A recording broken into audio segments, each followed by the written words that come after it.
Shalom a todos, bienvenidos a un nuevo estudio.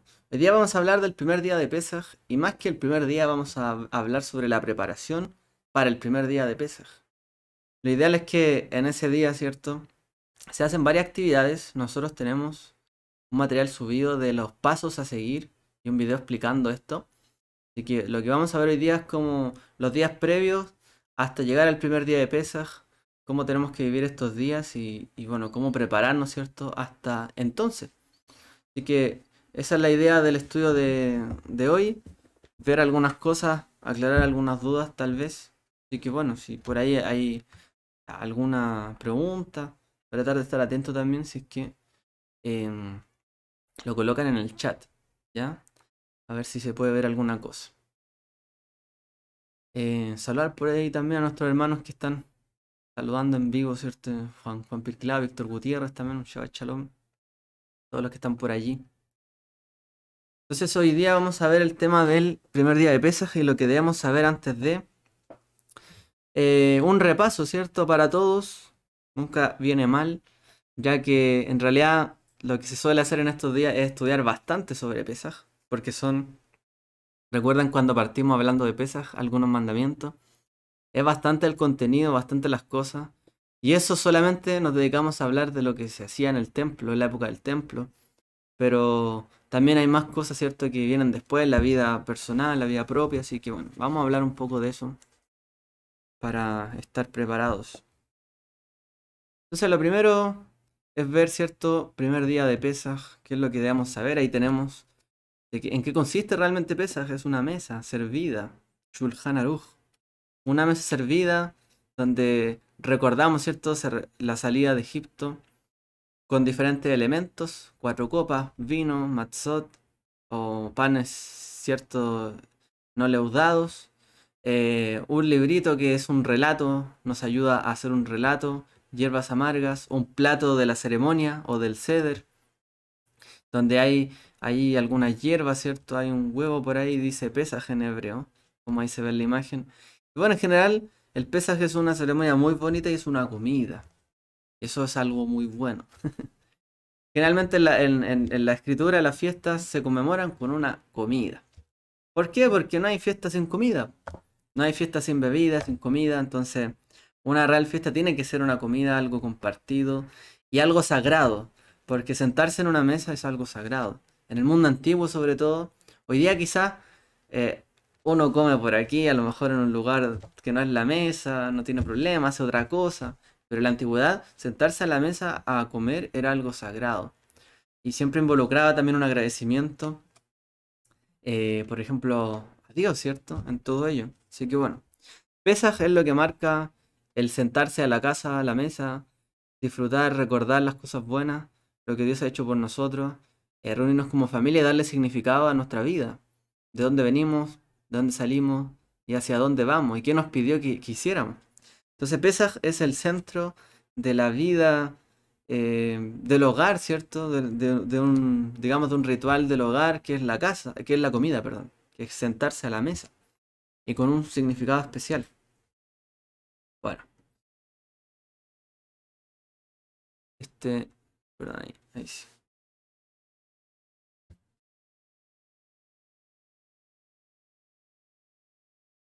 Ahí. Bien, entonces, Pesaj, primero que todo, es la base de nuestra emuná, nuestra fe. Ya lo sabemos, ¿cierto? Pero es bueno recordarlos. En estos días, ¿cierto? Se celebra la salida de Egipto, que es la raíz y la base de la emuná. Eso hablamos, ¿cierto? La otra vez. También nosotros recordamos, ¿cierto? En este día el sacrificio del Mesías. Por lo tanto, la base de la fe también de todo creyente es esta fecha, estas fiestas. Si alguno dice celebrar al Mesías, una cosa en el judaísmo que es un cambio en cuanto a paradigma, es que más que celebrarse el día del nacimiento o cumpleaños, que en el judaísmo muchas veces no se celebra, se celebra el día de la muerte, el día del Yarzeit, que se llama, el día del fallecimiento del justo, es más importante incluso el día de su nacimiento. Porque en el día cierto que parte un justo se recuerda toda su obra y todo lo que hizo. Y el Mesías padeció en Pesaj. Por lo tanto, Pesach tiene un significado teñido también de la obra del Mesías. Y es un día muy importante. Más importante que su nacimiento, de discutir cuándo fue que nació, etcétera, es cuándo dio su vida y por qué la dio y qué significado tiene en ese momento. Esto es Pesaj, la base de la emuná de todo creyente, realmente. Él eligió, ¿cierto? Y escogió a un pueblo. Él escogió a su pueblo, a sus redimidos. Él llamó, ¿cierto? A quienes realmente quiso que le sirviéramos, a todos nosotros. Entonces, como dice la escritura, cuando liberes al pueblo, irá, ¿cierto? Los llevará, ¿cierto? Al monte Sinai para que me sirvan. El objetivo de la libertad es servir a Dios. ¿Por qué? Porque es la manera de ser libre, realmente. Recibir la instrucción adecuada para no volver a ser esclavos. Esa es la clave. ¿Por qué fuimos esclavos? Quizás las respuestas no las tenían todos ellos. Y quizás era difícil de decir, ¿por qué estoy donde estoy? Pero la mejor respuesta que podemos conseguir no es por qué, sino qué puedo hacer hoy, qué puedo hacer diferente para no volver a estar allí. O para hoy día ya no, ¿cierto? Volver atrás, seguir adelante. Muchas veces en la vida tocan situaciones difíciles, complejas, alguien podría lamentarse toda la vida. Pero eso no es lo que busca la Torá y no es lo que significa la salvación y la liberación, sino, bueno, no sé por qué caí en esta situación, pero clamé a Dios, Él me rescató y ahora me está diciendo cómo debo hacer. Me entregó su instrucción para saber cómo vivir mi vida de una manera libre. Y ahora yo así poder tomar, en el fondo, decisiones significativas que marquen, ¿cierto?, mi vida y tomar un poco el control de ella y no que otros me controlen. Entonces Pesaj marca este día de liberación. Él nos demostró también a través de señales, maravillas, conduciendo así, ¿cierto?, al pueblo a una fe, podríamos decir, inconmovible a través de las generaciones, donde hemos de saber que el Eterno dirige y supervisa todas las cosas. Y Él está siempre presente en la creación. Entonces, en recuerdo de la salida de Egipto, como dice la Escritura, yo soy Hashem, ¿cierto?, tu Dios que te sacó de la tierra de Egipto. Recordamos todos estos eventos en este día. Las 10 plagas también, ¿cierto? Las señales que el Eterno hizo, cómo Él gobierna sobre todas las cosas. Entonces le atribuimos en esta fecha de Pesaj el poder, toda la... Vamos a decir que esa frase de a Él sea toda gloria, honra, poder, magnificencia, esplendor, etc., está muy bien descrito en esta fecha de Pesaj, donde realmente sabemos que Él actuó con poder, con fuerza, con maravilla, con esplendor, se dejó ver, fue visto, su gloria manifiesta. Bueno, ¿cuándo fue eso? En Pesaj. Entonces a Él pertenece toda gloria y honra, sobre todo en ese día, es cuando lo sabemos. Y eso se conecta a la vez con nuestra redención, nuestra salvación. Bueno, son dos cosas diferentes. Digamos con nuestra salvación o liberación. Otro punto que tenemos que sí o sí manejar y recordar siempre en Pesaj es que es el relato de la salida de Egipto, como lo vimos hace un par de semanas atrás. Es una mitzvah, un mandamiento. Hacer, ¿cierto?, el relato de la salida de Egipto. Sipur, el relato. Entonces, a pesar de que cada día es una mitzvah recordar la salida de Egipto, ¿cierto? Porque cada día recordamos la salida de Egipto. Es un mandamiento continuo, hay unos cuantos mandamientos que se recuerdan todos los días. Y el recuerdo de la salida de Egipto se dice prácticamente cada día. Si usted lee, por ejemplo, el Sidur, se va a dar cuenta de que cada día está esa bendición ahí, o en el Shema, o en alguna bendición, etcétera, o incluso como lectura aparte. Siempre va a estar el recuerdo de la salida de Egipto, de dónde vengo, de dónde me sacó. Y en este día se relata que ese es el otro mandamiento. Entonces todos los días se recuerda, pero en este día se relata, se describe todos los acontecimientos. Como está dicho, se lo contarás a tu hijo. Entonces, en este día se acostumbra, en el día de Pesaj, a contar el relato de la salida de Egipto. Algo que está siempre presente cada día de la vida, en ese día se relata. ¿Por qué? Porque se puede caer también en un momento, ¿cierto?, donde a lo mejor lo recordamos, ya lo tenemos asumido, pero no le veamos el significado. Como muchas veces Podemos tener algo siempre en nuestra vida, a nuestro lado, o una persona, etcétera. Pero bueno, hay que darle un significado a algo siempre. Siempre hay un día especial, ¿no? Para Pesaj es ese día especial, aun cuando estamos siempre conectados con este día de nuestra liberación y salvación. Em, ¿Cierto? Una de las cosas más grandes de este día es contar el relato y extenderlo. Ya que esa persona que realiza eso en el fondo no es que está aburrido de contar las grandes maravillas de Dios, al contrario, está, ¿cierto?, conmovido, maravillado y eso honra, ¿cierto?, el nombre del Eterno. Como decíamos en la canción hace un momento, esclavos fuimos, ¿cierto? Hoy día somos libres. Esclavos fuimos del faraón en Egipto. Está dicho, ¿cierto? Todo el relato, obviamente para que uno pueda vivir y revivir esos momentos y conectarse con este día. Conectar también, no solamente a nosotros, sino a las siguientes generaciones. Pesaj es el día de excelencia para transmitir la emuná, la fe. La fe que se transmite por generaciones. De repente uno podría pensar, ¿cómo se transmite la fe? Predicando. Ajá. Sí, podríamos decir que sí, anunciando, a lo mejor en una plaza, en un lugar, la hora nueva, claro. Pero no hay mejor lugar donde predicar que en el propio hogar, en la propia mesa donde todos se sientan a comer.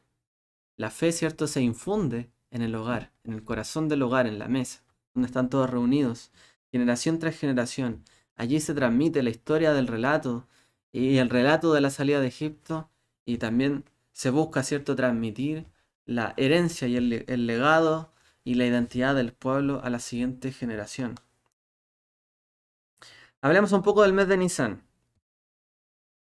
Como dice allí, en el mes de Nisan se acostumbra, bueno, en realidad, el día de Pesaj, 39 días antes, es decir, unas cuantas semanas antes, ¿cierto? Aproximadamente 5 semanas y un poco más, se acostumbra a empezar a estudiar las leyes pertinentes de Pesaj.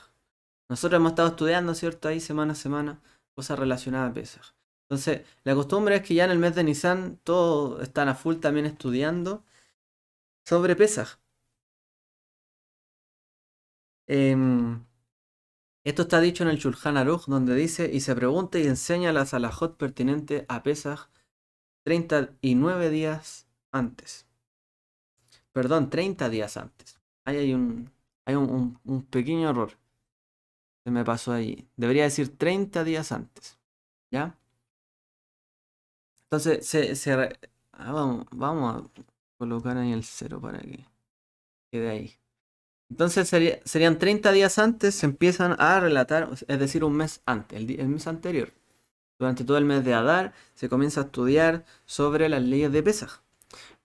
Luego, en general esto se aplica a todas las festividades donde cada vez que viene una festividad, un mes antes por lo menos, uno está dedicado al estudio de esa festividad.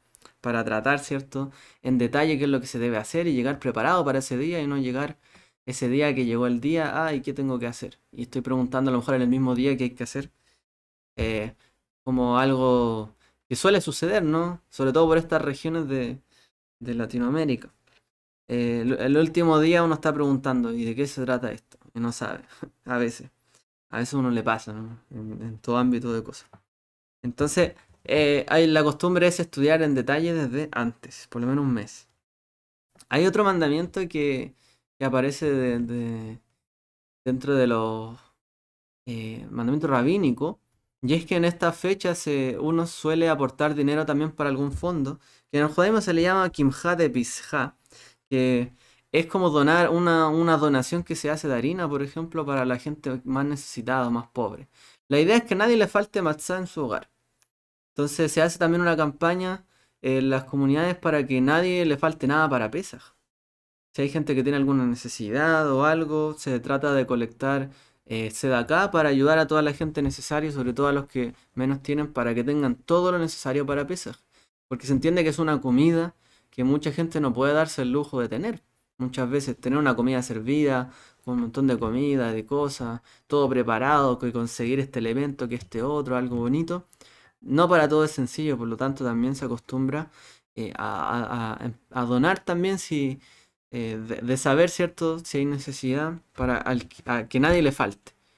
Entonces, si alguien no tiene matzá, bueno, ahí se trata de ayudar también para que todos tengan su matzá y sus cosas.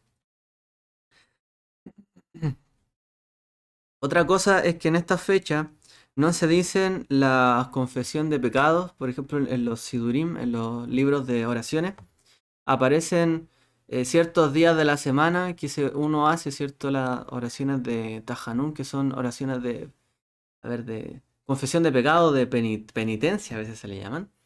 eh, que bueno, se hacen los días que no se lee la Torá, que se lee la Torá el día lunes y jueves. Entonces el resto de los días se hace Tajanún.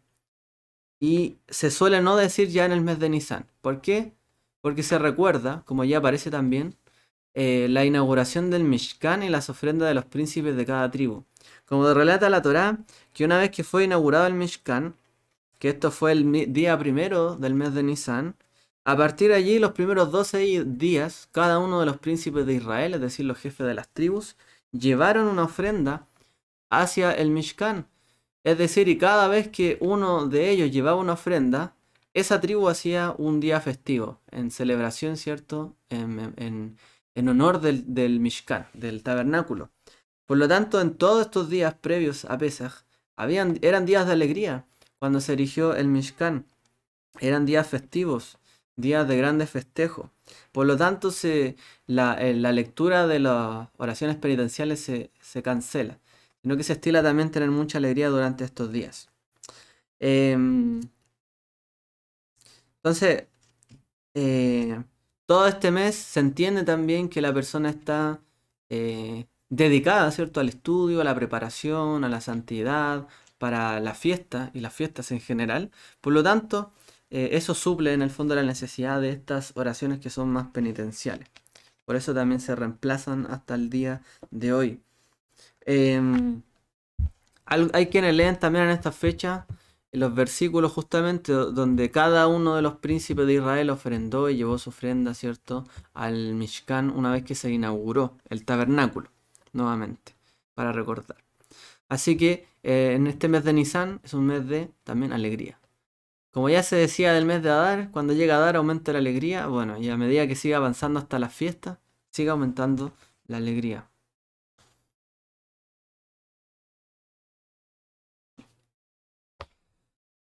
Bien, otra cosa que saber antes de Pesaj es que el Shabbat anterior, ¿cierto? De Pesaj se le llama Shabbat Agadol, es decir, la próxima semana. Sí, porque ya el subsiguiente Shabbat es prácticamente Pesaj. Y bueno, no se va a realizar allí el tema, como coincidentemente con la comida, se deja como para el siguiente día, como el término del mismo Shabbat como tal. Em, entonces, eso es cierto, les vamos a mandar esta semana, sí o sí, el calendario para que guardemos todas las fechas, los horarios también. Hay un tema de horario que hay que ir guardando y tener en consideración. Vamos a hablar un poco de eso también ahora. El Shabbat previo a Pesaj es conocido como Shabbat Hagadol. Es el gran Shabbat por un gran milagro que ocurrió allí. Entonces, según la tradición, el pueblo de Israel salió de Egipto un día jueves. Y un Shabbat, y el Shabbat anterior, el Eterno les había ordenado tomar del cordero para apartarlo, ¿cierto?, como un sacrificio de Pesaj. Y era sabido también que los egipcios consideraban el sacrificio de un cordero como algo muy malo, porque ellos adoraban al cordero, ¿cierto? Entonces, el hecho de que ellos lo sacrificaran para ellos era como un sacrilegio. Por lo tanto, era un gran riesgo que los israelitas hicieran eso. Se vería como una tentación, ¿cómo se llama? Una provocación. Entonces, una de las cosas que dicen los sabios de por qué se llama Shabbat Hagadol es justamente porque los egipcios no les hicieron daño en ese día. Se considera como un gran Shabbat en el fondo donde el Eterno le dio el favor a su pueblo, no solamente su favor, sino el favor de la nación de Egipto. Otra razón es porque la Haftará que se lee en el Shabbat Hagadol habla de el Shabbat, habla así pues del gran día de Hashem, el día grande y temible. Entonces, donde dice el profeta, he aquí yo les envío a Eliahu el profeta previo al gran día de Hashem. Tal como el Shabbat previo a la salida de Egipto recibieron la noticia de la libertad, también se suele leer en el siguiente Shabbat, ¿cierto? Esa porción donde se anuncia la venida de Elías, como para anunciar, ¿cierto? La redención y la redención final, y se aproxima el gran día. Entonces tiene como esa implicancia también, que se le llame así, porque antes de venir el día, el gran día, hubo un anunciamiento. Siempre algo antecede, ¿cierto?, el gran día. También se acostumbra en esta fecha, ¿cierto?, o en ese Shabbat en particular, dentro de los círculos más estudiosos, se reúnen en la Beit Knesset, en la sinagoga, para escuchar las drashot y las halajot de Pesach, es decir, em, las drashot son como los sermones de la fiesta, qué es lo que hay que saber, aprender, las enseñanzas, etcétera, y también todo lo que es las leyes, las normativas de Pesach. Sobre todo en cuanto a la relativa del Hametz, que son las que requieren más cuidado dentro del hogar, de la comida, de cada cosa que uno hace el día a día después de Pesach y en Pesach mismo. Así que em, se enseña 30 días antes y se comienza a estudiar todo esto.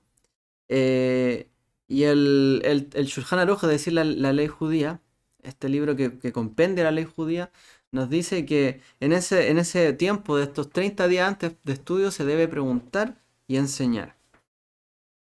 Entonces, a lo que están apuntando obviamente es que se debe preguntar, se debe inquirir, cada uno debe buscar en el fondo qué es lo que tiene que hacer, saber, y también se debe enseñar, tratar de ayudar a otros, ¿cierto?, en su investigación, también para que todo el pueblo pueda estar unido en un mismo sentir y en una misma práctica, en el fondo. Después avanzamos en el tema del Hametz. Dice la Torá, hay dos preceptos, ¿cierto? Que no se vea el Hametz en ti, en tu propiedad, y luego dice que no se encuentre en ti, Hametz. Dice la Torá, son dos cosas. Entonces se lee en el libro de Shemot, 7 días no se encontrará fermento o hametz en vuestras casas. Luego dice en Shemot 13:7, no se verá tu hametz ni tu fermento en toda tu propiedad. Entonces, lo que prohíbe la Torá en estos días no es sencillamente comer pan sin levadura, sino que prohíbe la Torá el hametz. Hametz, como dice ahí, no se encontrará fermento o hametz en vuestras casas, y luego no se verá tu hametz ni tu fermento en toda tu propiedad. Es decir, hay un tema ahí que dilucidar. La Torá, cierto, habla de dos prohibiciones, como dijimos. No se debe encontrar hametz en la casa o en la propiedad, ni tampoco se debe hallar en su poder, ni siquiera lo más mínimo. No se debe ver en ti, dice. Es decir, no debe tener nada. Entonces, la mitzvah, hay otro mandamiento que también se dice en esta fecha, mandamiento que se sabe de esta fecha, y es que se debe exterminar el fermento o el hametz de vuestras casas. Entonces ahí hay tres cosas. No se debe ver, no se encontrará en tu propiedad, no se debe ver en ti hametz, y luego dice que destruirás también el hametz que haya en tus casas. Son tres cosas allí. Ahora, como dice aquí, ¿qué es hametz? Hametz es cualquiera de los 5 cereales principales. Como dice allí, el trigo, el centeno, la avena. Perdón, me quedé un poco lejos aquí. Y la escanda, o la espelta. De repente tiene varios nombres. Pero son 5 tipos de granos que se dan en la tierra de Israel y están en esta fecha, en el fondo, prohibidos. ¿Qué cosa? ¿El grano en sí? No. El hecho de que estos granos hayan entrado en contacto con agua durante 18 minutos, por lo menos. A eso se le llama hametz, es decir, el fermento de estos tipos de cereales. Eso es hametz. Y el pan obviamente viene del trigo. Y para hacer el pan se utiliza este cereal, se hace la harina y fermenta. Por eso no se puede comer el pan. Pero hay otras cosas que tampoco se pueden comer que deriven, ¿cierto?, de estos cereales y que fermenten. ¿Ya? Todo eso estaría prohibido en estos días, cuando entra en contacto con el aire y luego con el agua. Se considera que este grano o harina inició el proceso de fermentación. Entonces todo lo que contenga ese iniciador o catalizador, por así decir, es hametz. Y ahí entran No solo el pan, sino otro tipo como galletas, cosas horneadas de estos tipos de cereales. ¿Ya?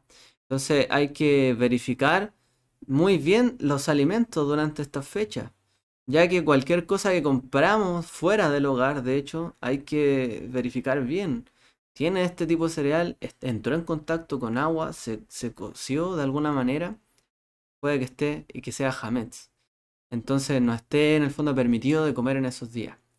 El mandamiento del hametz es para el día de Pesaj y para el resto de los 7 días de los panes o de la fiesta de Hagamatzot, de los panes sin levadura. Por lo tanto, hay una rigurosidad durante una semana completa, prácticamente, donde se debe guardar esto. Hametz, como dice ahí, es toda comida preparada con cualquiera de sus granos, y en las que estos se encuentren como ingredientes, aún en las cantidades más ínfimas. Entonces se trata de evitar a toda costa comer cosas con estos tipos de granos. Aunque el grano en sí no está prohibido, pero el hecho de que el grano haya podido entrar en contacto con agua, ya prácticamente, o que uno no sepa bien qué pasó ahí en el proceso, se trata de evitar, ¿ya? Para obviamente que no fermente. Por ejemplo, uno coloca un cereal en una leche, o en un... Sí, pues, en una leche, por ejemplo, y al rato se infla, ¿cierto? Da poquito. Fermenta en el contacto. Bueno, todo esto no se podría hacer durante estos días. Eh, Así que el hametz quedaría prohibido durante la fiesta de Pesaj según la Biblia, la escritura. Luego dice la búsqueda de la quema del hametz. Y como dijimos, hay 3 mandamientos y uno de esos es que hay que exterminar el hametz. Por lo tanto, el día 14 de Nisan, ya el mismo día de la comida del Pesaj, de la cena, pero hasta el mediodía, antes del mediodía, todo hametz que pueda todavía tener una persona o en el hogar debe ser exterminado. Ese es el último momento para poder comer hametz. El mediodía del mismo día donde uno come la cena de Pesaj. Es el último momento donde uno podría comer. Pero se estila que el día anterior, ya, durante la noche sobre todo, bueno, durante el día puede ser también, pero en la noche en particular se hace la búsqueda del hametz, que se llama Bedikat Hametz. Entonces, en esa noche del 14 de Nisan, es decir, el día antes de la cena, un día antes de la cena, se ocupa una vela, por ejemplo. Bueno, a ver, eso es lo simbólico. Se trata de buscar si hay en algún rincón con una vela, ¿cierto? Algo de miga de pan, de hametz, que pueda en el fondo ser algo fermentado.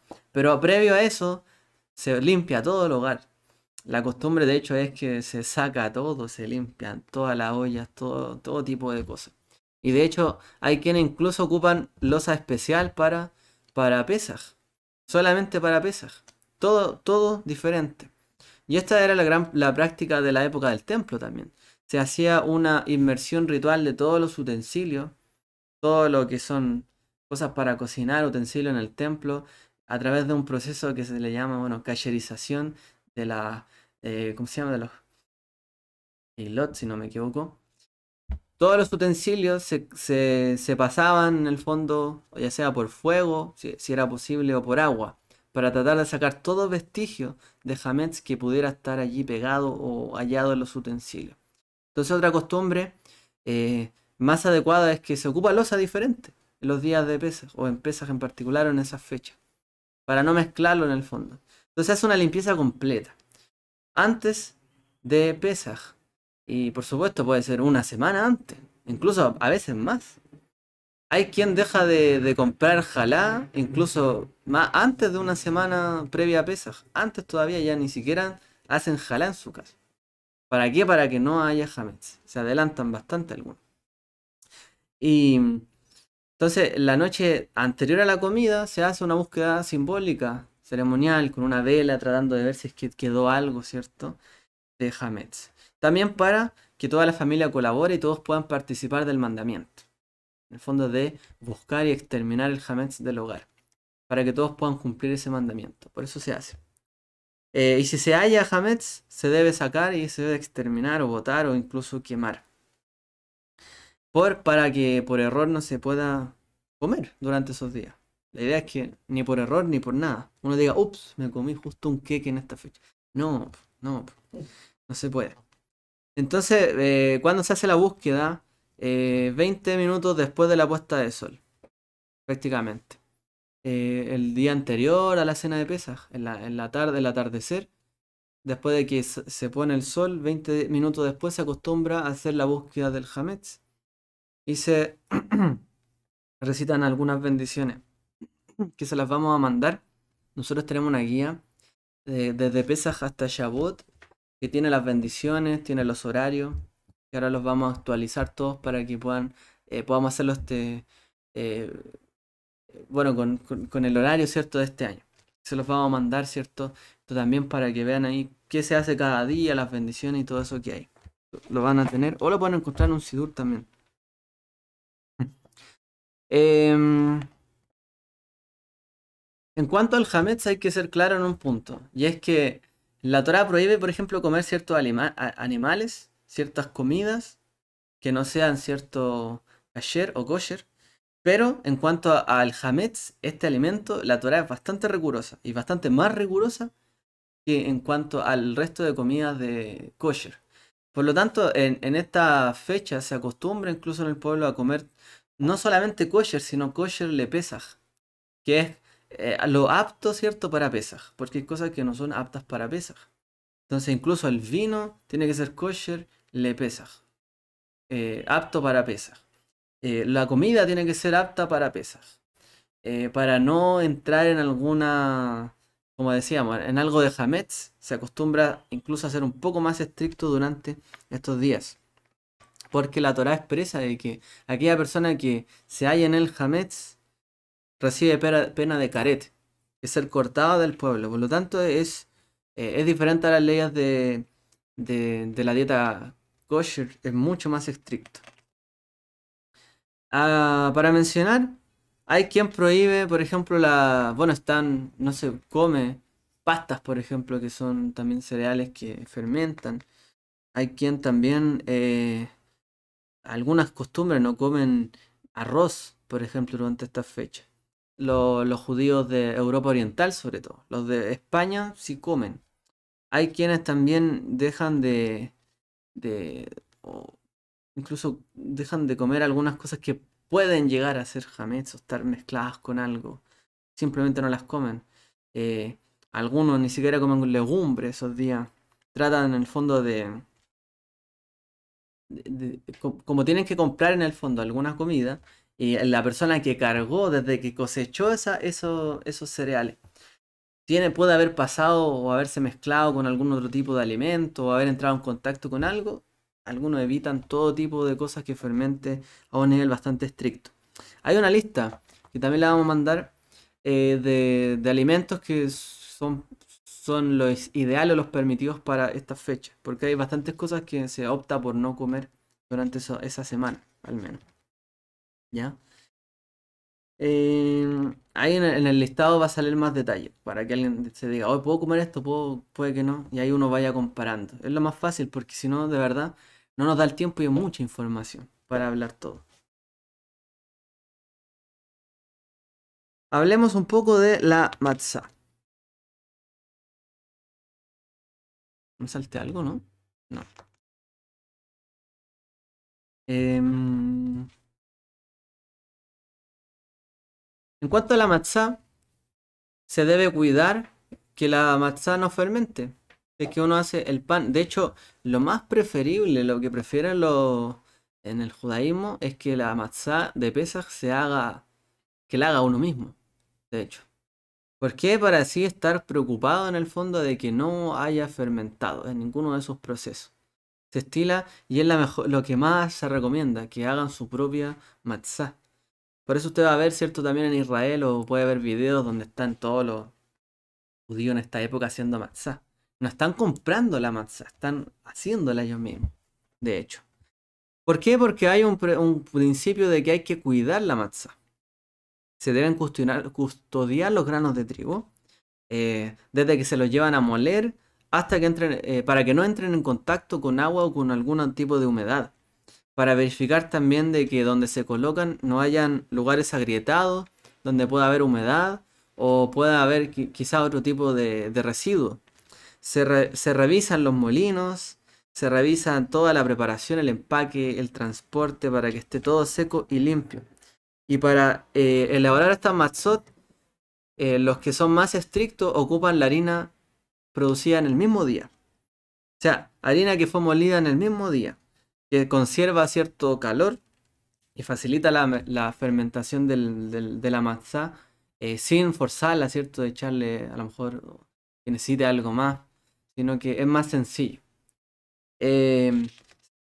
Procura amasar lejos de un horno para que no entre tampoco en contacto con el sol o con una luz fuerte para que la masa no se caliente demasiado y pueda fermentar. Entonces, hay bastantes cuidados que usted va a ver que los más estrictos en cuanto a esto guardan.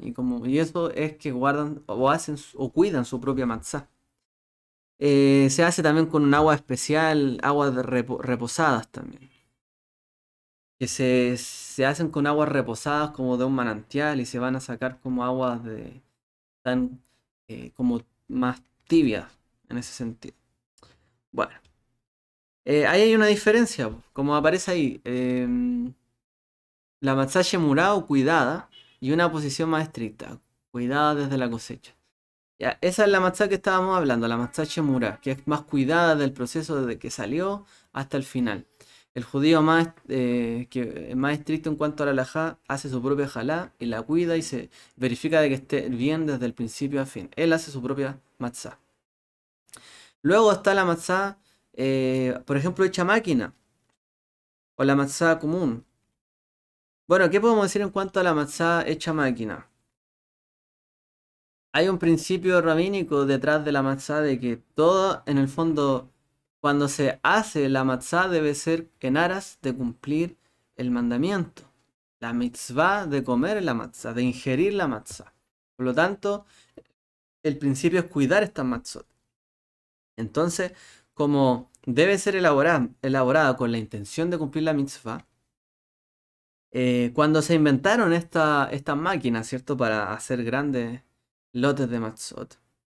Realmente iba como fue un poco difícil de adaptar para la mayoría de los judíos quizás más estudiosos porque para ellos el cuidado de la matzá era lo más importante.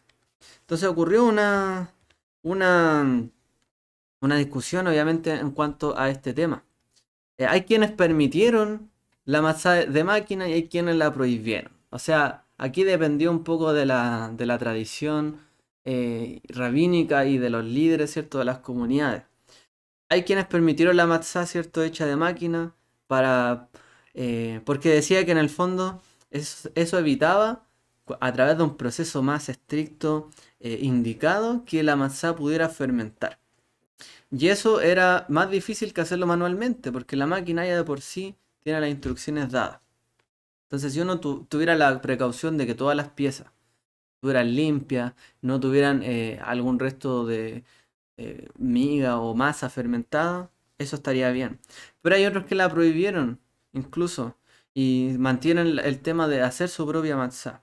¿Por qué? Porque ellos sospechaban de que podrían quedar vestigios de masas de pan dentro de estas máquinas, en algunos rincones. Por lo tanto, eso podía hacer, en el fondo, invalidar esta matzá.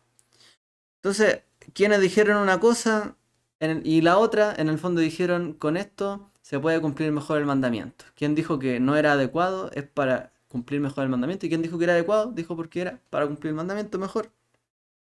Al final se extendió una costumbre en el fondo de poder consumir matzá hecha a máquina. ¿Por qué? Porque la mayoría de los rabinos la permitieron de igual manera, entendiendo también que era mucho más accesible también para la mayoría del pueblo para que pudiera guardar bien esta fiesta y pudiera verificar, porque no todos saben todas las leyes y los mandamientos y la normativa de la matzá, que no cumpla esto de aquí. No todos son cocineros ni chef. Entonces era más sencillo que alguien comprara algo que se verificara en el fondo, tuviera una supervisión de que estuviera bien hecho. Así que eso se extendió y hoy día se come también matzá así. Pero si nos preguntamos en la época de Yeshua, ¿qué matzá comió? Matzá del líder, del Jumbo, de Janowski, No, comió, ¿cierto? Matzá hecha a mano, casera. Ven, hemos hablado cosas que son eh, bastante interesantes, ¿no? De conocer también de las costumbres, lo que hay detrás y un poco la evolución de esta fiesta. Vámonos ahora al tema de la fiesta en sí, de la víspera, y para hablar algunas cosas también en cuanto a la comida como tal, y al día de Pesaj, al día que es Shabbat. Entonces la víspera de Pesaj, como allí tenemos, en ese día, ¿cierto? De la víspera de Pesaj, es decir, el día donde se va a hacer la comida es en la noche, al atardecer. Después del atardecer se prepara todo y se come en la noche. En la víspera de ese día se suele no trabajar después de mediodía. ¿Por qué? Una, porque hay que preparar todas las cosas, ¿cierto? Para Pesaj. Y son bastante. Y tenemos experiencia, ¿no? De que es bastante trabajo. Y también si se prepara algo comunitario, bastante más trabajo. Y en preparar todas las cosas, que todo esté a la hora, que todo esté a tiempo, que todo esté bien hecho. Ese día se corre, esa es la verdad, hay que correr ese día. Por lo tanto, la costumbre de que ya después de mediodía nadie hace otra actividad, sino que se dedica a Pesaj durante ese día. Y gracias al Eterno, esta fecha cayó también en Shabbat. Más sencillo de guardar fin de semana. Em, Pero bueno, otra razón de por qué se hace hasta esa hora o se trabaja, porque no es que ese día sea Shabbat, porque el Shabbat es el día siguiente, pero el día anterior también se cesa. Porque también a mediodía, como estudiamos un par de semanas, se, eh, se apartaba el Corbán Pesaj y se llevaba al templo para sacrificarse. Justamente en ese momento del mediodía, la primera tarde, por así decir. Entonces, eh, se acostumbra a trabajar hasta esa hora y después en adelante dedicarse al Pesaj. Para preparar todo lo necesario, como dice allí. También otra cosa que hay que saber es que no se come antes de tres horas antes de Pesaj. Eh, Había una costumbre, ¿cierto?, en la época del templo de hacer una comida antes para no llegar con hambre, etcétera, pero no se debe comer 3 horas antes de Pesaj. La idea es que cuando uno esté bien, no es que esté así hambriento y que solamente esté desesperado por comer en la cena de Pesaj y cuando el relator de Pesaj se extiende y a lo mejor alarga un poco más, empezamos ahí, pero ya, pues que se apure, que tengo hambre. No, eso es justamente lo que no se debe hacer. Está bien visto alargar la historia o el relato de Pesaj y para ello tenemos que estar en buenas condiciones. Entonces no tenemos que tener una hambre desesperada.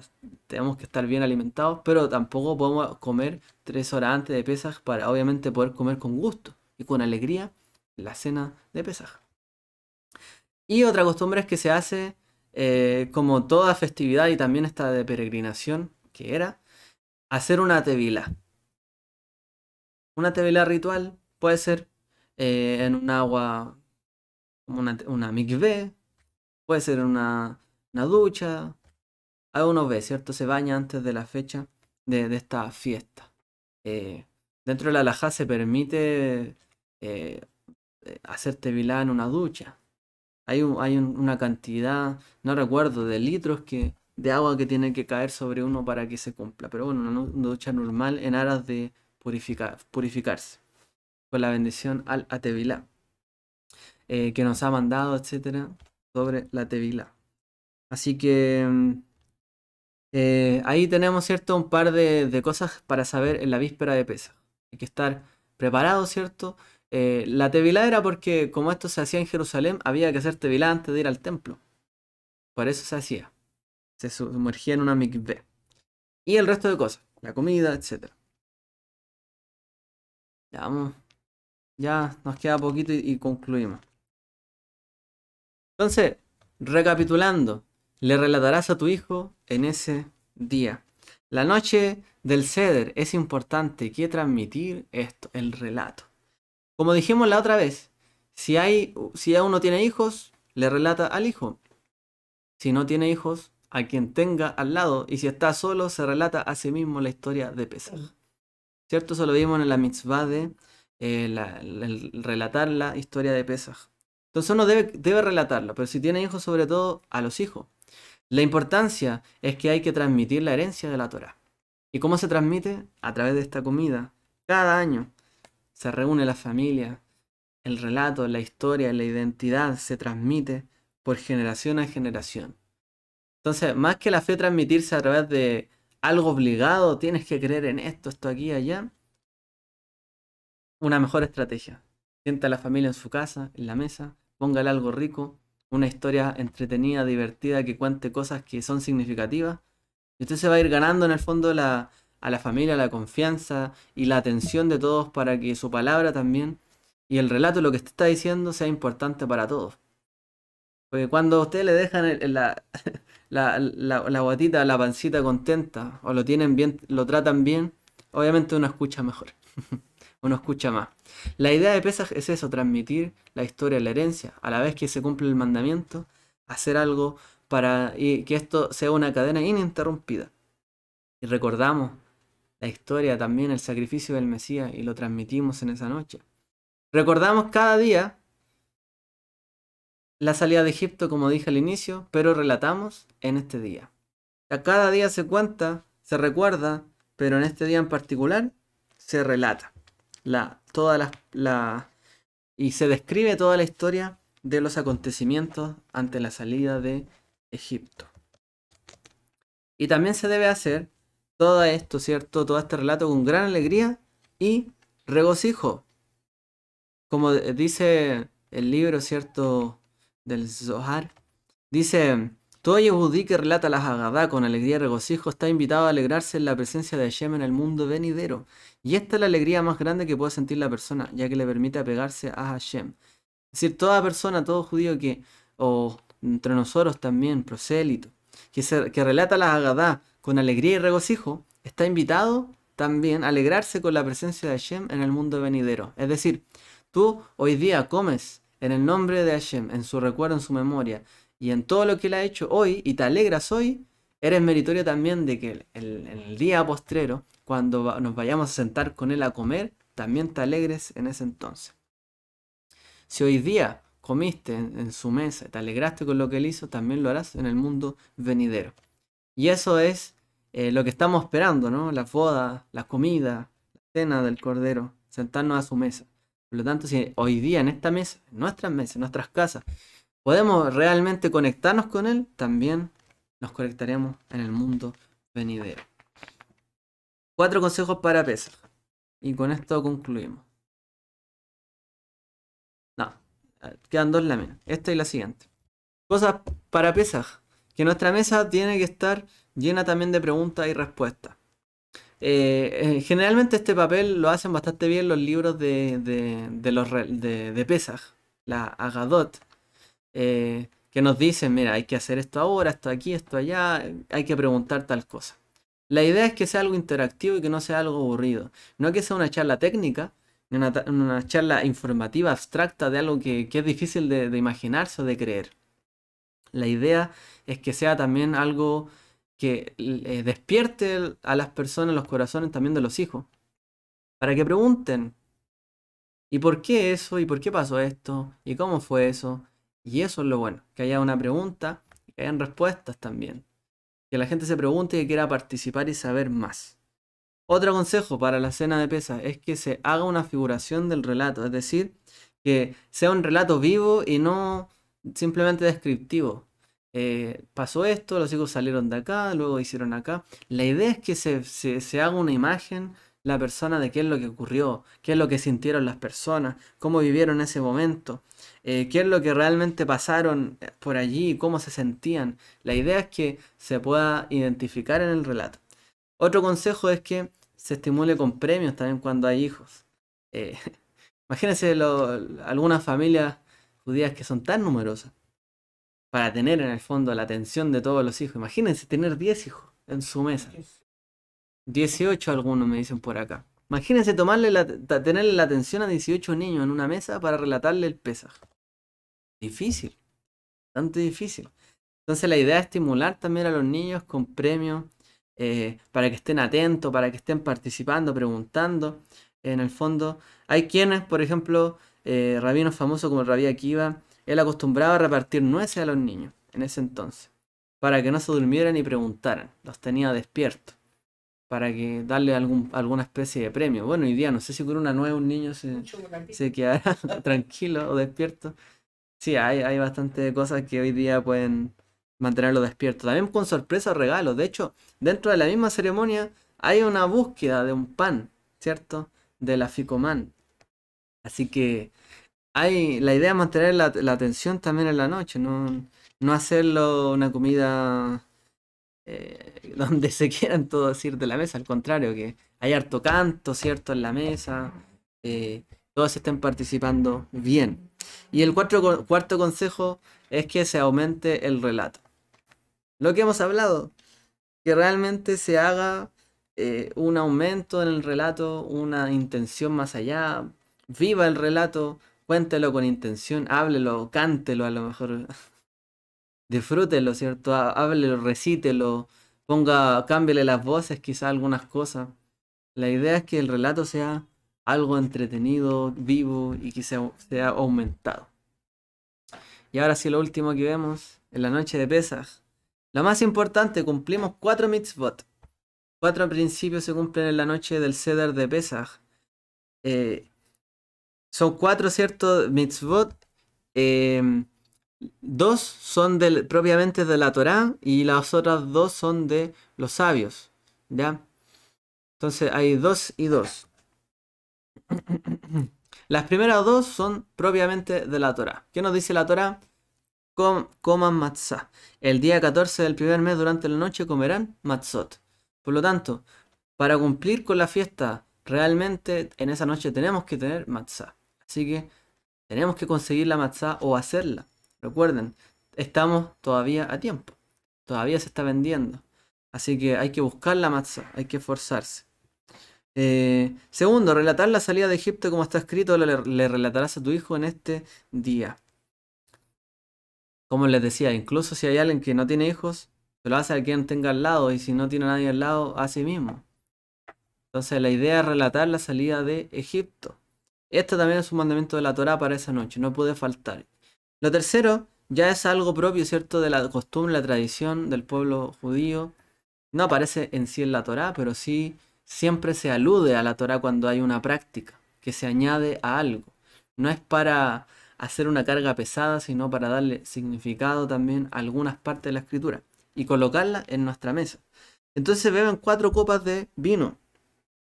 La primera copa como Kiddush, la segunda copa al final del relato de la Haggadah, la tercera copa en el Birkat Hamazon, en la bendición de la comida, la cuarta después al recitar el Halel o los salmos de alabanza.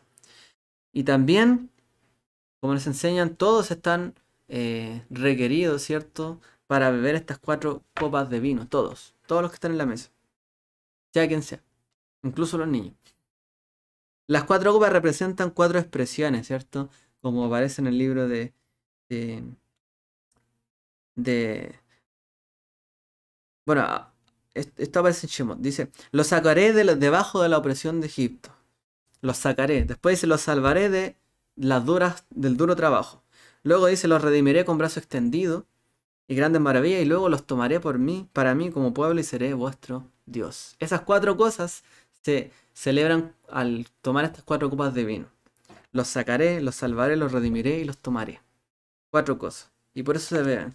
Y se beben de forma reclinada hacia la izquierda, ¿cierto? Hacia la izquierda. Porque esta noche todos nos comportamos como si fuésemos gente libre. O sea, como reclinado, como estoy en el fondo cómodo, ¿cierto? Es como la gente cuando ya se pone muy cómoda, es como que está así como tranquilo, relajado, libre. No así como expectante de algo, ¿no? Sino como persona libre. Entonces la idea de la mesa también es sentirnos cómodos en la mesa. Y finalmente el comer el maror, que también, bueno, en verdad también es una mitzvah. Dice, amargaron sus vidas con trabajo forzado y se debe comer maror con la matzá. Entonces se recuerda, ¿cierto? Y todos deben comerla porque aun cuando a lo mejor no todos trabajaban haciendo ladrillos, todos sufrieron este momento, sea mujeres, niños, hombres, todos.